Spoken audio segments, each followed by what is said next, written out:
Hello friends, welcome to Akulmac Live. India-Russia trade is exploding, but it is not just about the oil anymore.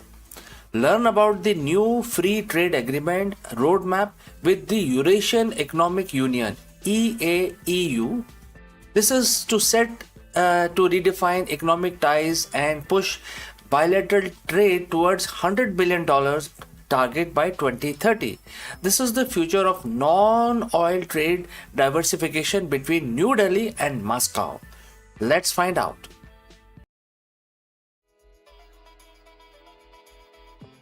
For years, the narrative of the India-Russia trade was dominated by a single commodity, which is oil. The relationship, while strategic, was fundamental imbalanced. Driven by India's massive energy imports, our total trade crossed a massive 68 billion in the last fiscal year, but the exports from India were very tiny fraction. This imbalance is precisely why this story is so critical. New Delhi and Moscow are now actively rewriting their trade blueprint. The focus is no longer on just oil, but on a massive long term shift towards a diversified, resilient, and balanced partnership. The centerpiece of this pivot is the acceleration of the free trade agreement with the Eurasian Economic Union or the EAEU. The leaders of both nations have set a staggering goal of 100 billion in bilateral trade by 2030. Achieving this means we must look beyond oil. First, let's understand the scale of this opportunity. The EAEU is a single economic bloc comprising Russia, Kazakhstan, Belarus, Armenia, and Kyrgyzstan. It represents a combined GDP of approximately 6.5 trillion and offers a common market of nearly 185 million people. For Indian businesses, this represents a huge, relatively untapped trade zone. The recent high-level meeting in Moscow, led by India's Commerce Secretary, confirms that FTA is on the fast track. The terms of reference were signed in August 2025, laying out an ambitious 18 months work plan to finalize the goods agreement. The urgency is driven by a few key factors. Number one, the global trade shifts. The world trade architecture is fragmenting. India is facing unpredictable tariffs and sanction risk in other markets. And therefore, it sees EAEU as a predictable strategic partner for diversification and supply chain resilience. Number two is fixing the deficit.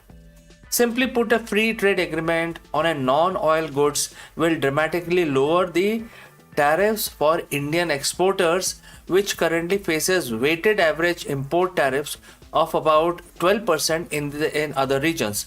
By cutting these duties, we open the door for India to balance the massive deficit caused by the crude oil imports. The goal is to make it cheaper and easier for Indian products to flood the Eurasian market. So, what exactly is India's planning to export beyond oil? The focus sectors are high value and high growth. Things like pharmaceutical. India is the global leader in generic medicines. Russia relies heavily on imported drugs, making this a natural fit. Number two is the engineering goods and machinery. Think auto components, industrial hardware, and tools, where Indian exports are already rapidly growing to fill supply gaps. Next is chemical, plastics, and textiles. Then further beyond is agriculture and marine products. So products like tea, rice, processed marine goods are being prioritized for faster regulatory clearances. The FTA is not just about goods, it's about services and investment too. India is pushing for easier mobility for its highly skilled IT professionals and greater procurement of Indian services like IT, BPM, and healthcare. On the investment side, cooperation in critical minerals, co-production ventures, and India's participation in developing the Russia's Far East are major targets. A trade deal is only good as its implementation. Both sides are tackling serious practical roadblocks, starting with non-tariff barriers and certification. India has successfully pushed for a system-based approach and quarterly regulated engagement to expedite clearance for pharmaceuticals and listing of Indian agriculture and marine establishments.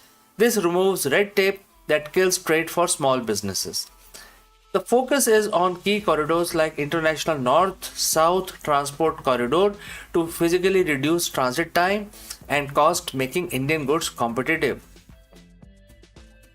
The shift to settlement in national and alternative currency is now over 90% of the trade, but both sides must ensure seamless, predictable payment mechanisms, especially for MSMEs.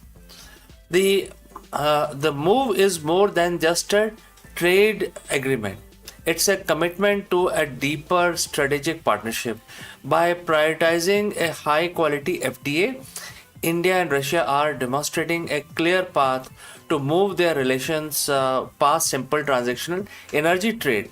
They are building an infrastructure from payments to logistics for long term economic convergence.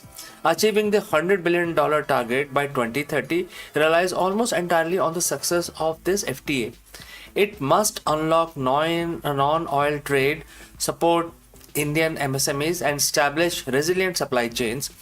This new trade blueprint isn't just about New Delhi and Moscow, it's about shaping a multipolar economic future where trade is diversified and strategic autonomy is prioritized. Do you think India and EAEU can hit $100 billion target? Which Indian sector do you think will gain the most from this free trade agreement? Let me know your comments below. And if you found this analysis helpful, please like this video, subscribe for more in-depth geopolitical and trade breakdowns, and hit the notification bell. We'll keep tracking the progress of this crucial FTA. Thank you for watching and thank you for joining live. I will catch you again in the next one.